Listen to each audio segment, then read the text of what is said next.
All right, so a bit of a story time. Guest starring Jack. Hi, Jack. Hi, buddy. No, I don't want to. Nobody wants to lick your butt, bruh. So, was good. So, the reason I'm making this video so late is I decided to play the bass guitar. Oh, and I almost dropped my phone again for the 10th time today. So, story time. Bass, sort of guitar. Story time. So I got bored and I was just sitting on the chair and it was quiet.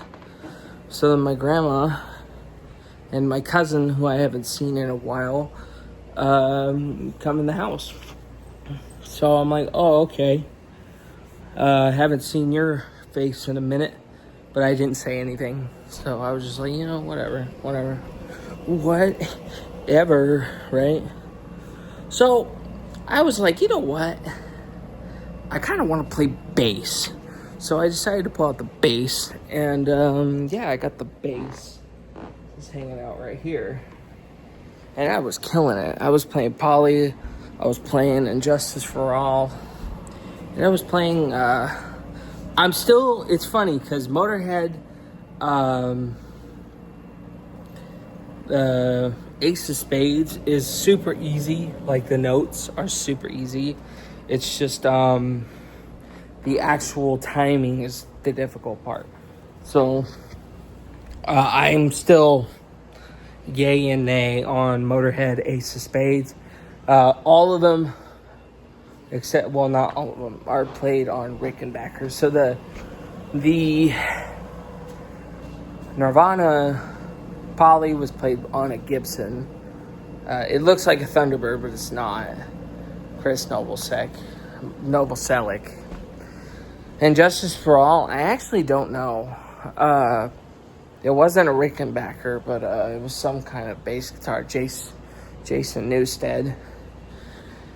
And then Motorhead, Ace of Spades was the Rickenbacker. Check all those songs out. Great songs. But, the Rickenbacker. Hey, Jill. Another guest star and Jill. Hey, babies. Hello, babies. Hello. How you doing? I love these cats. They sure do love being on the video. That's for sure. They're coming up to the camera to smell it. Huh, Jack? What's this? Huh, Jack? Yeah. Hey, buddy. Huh, bud?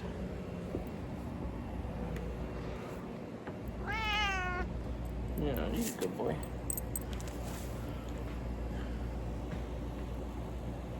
Yeah, they're good. They're good cats. Anyway, so I was playing for like the last hour, so I got some videos coming up soon. But the reason I want to, that just kind of was guitar related, so that's why. But I have nothing. I'm not trying to rant about it. I'm not even mad that she came over. Honestly, I'm just like whatever. I'm like, you know what?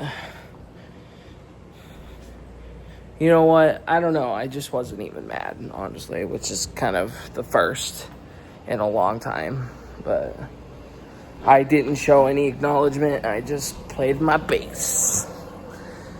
But anyway, I forgot to talk about, on Sunday, I actually have another person who is a major guitar person who actually would have had a big career in big bands back in the day, but he openly admits it. Drug addiction and other addictions have kind of ruined that for him, and he openly admits that. So it's he goes to the same church as me, and he actually was in a band for a minute that eventually became Alice in Chains, but or at least he was in a band with members of Alice in Chains or something, which is true. It is true. He says he knew. I think he knew this singer or someone in the band. I don't know if someone who died or I don't remember. I don't know anybody from Alice in Chains, and I don't listen to Alice in Chains. But I thought that's pretty cool. You know, that he could have been part of Alice in Chains if he didn't stray and have a drug addiction. But he's recovering now. He's recovered. He's been off the drugs for a while, and he goes to our church. And he has some badass guitars. He has a Les Paul. I've only seen 3 guitars that he has. He has a Fender Strat, an American Fender Strat, with a humbucker and a couple single coils with a humbucker, kind of mixture of 2, I guess. Red. It's a red with a black. I think it's black head, black finger pick guard, red body. It's American made. I think it's a custom shop. He has a Gibson Les Paul in like a fire glow color or a sunburst, something like that. I'm not sure. Fire glow is Rickenbacker. And he has I don't really care. This one's still kind of cool too. If you like Paul Reed Smith, he has a PRS, and it has the same. It's a semi-hollow as well, kind of like this bass guitar over here. How it has this little semi-hollow hole. The PRS has the same hole in it, but I don't really care for Paul Reed Smith. I played a couple of Paul Reed Smith guitars. They're okay, but I'd rather play Fender, Strat, and Les Paul, and I even played an ES-335. That was the first time I ever went to Guitar Center. Before I wanted a bass, we were in Tequila a few years back, long before I decided to start playing as much as I have been this year.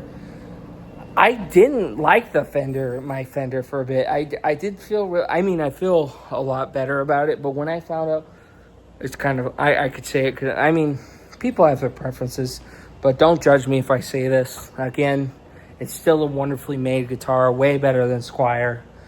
When I found out it was a Mexican Strat, I was like, oh, I wanted an American Strat. Damn it. That's why it cost $900 as opposed to, $1,000 as opposed, because, it taxed and all that, brought it up to $1,000.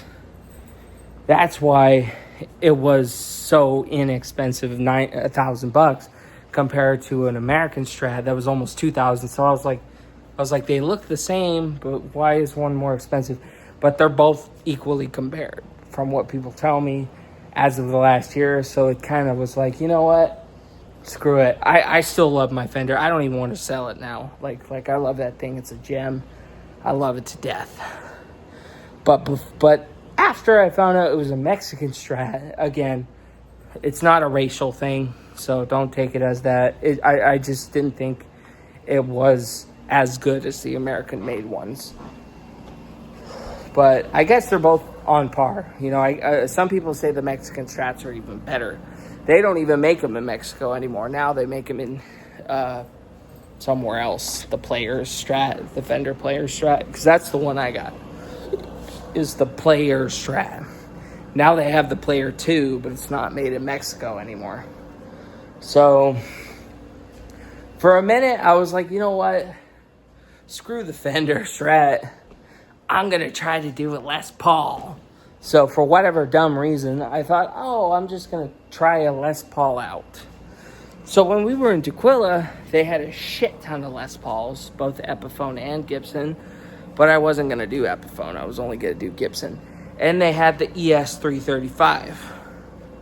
And they had the financing with the credit card.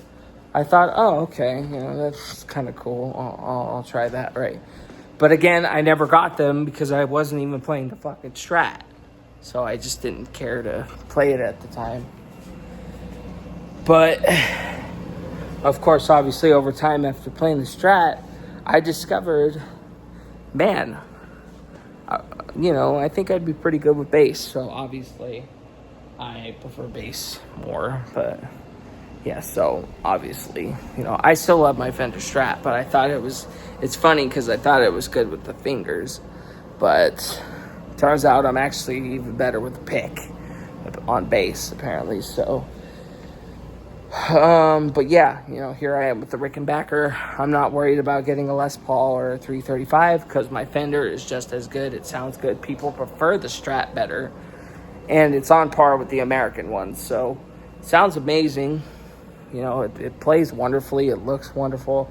I love the Strat. That's good enough for me. If I play, and plus I can get pedals. Pedals can make it sound as much as distorted as a humbucker. Even though mine doesn't have a humbucker, it's only single coil, they still sound almost the same. There's really no real difference. So, with that being said, I still got 2,600 to go with the Rickenbacker. But anyway, with that being said, my buddy at the church, he has a recording studio, and he has a fuck ton of pedals and a fuck ton of guitars. So now I got 2 friends with recording studios, that technically 3, because my pastor has a recording studio too, but it's not like they don't actually record stuff in there. But I mean they probably, I don't know, but he hasn't really offered me to use it, which again I'm not asking.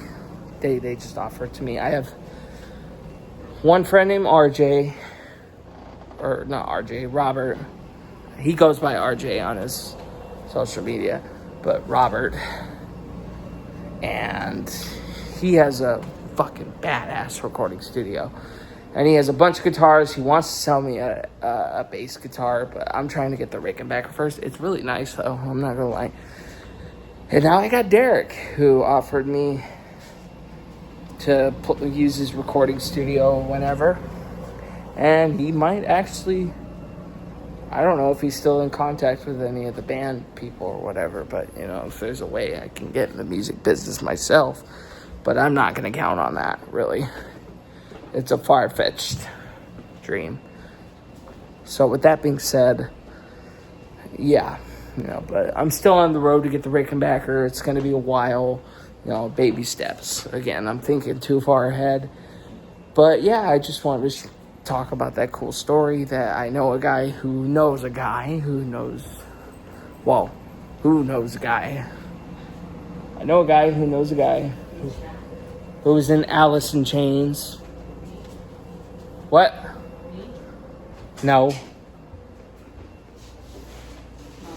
You got strawberry shortcake? Grandma got me when she was out. Oh, wow. Yeah. Wow. But anyway, bye for now. A lot of music videos, guitar videos coming soon.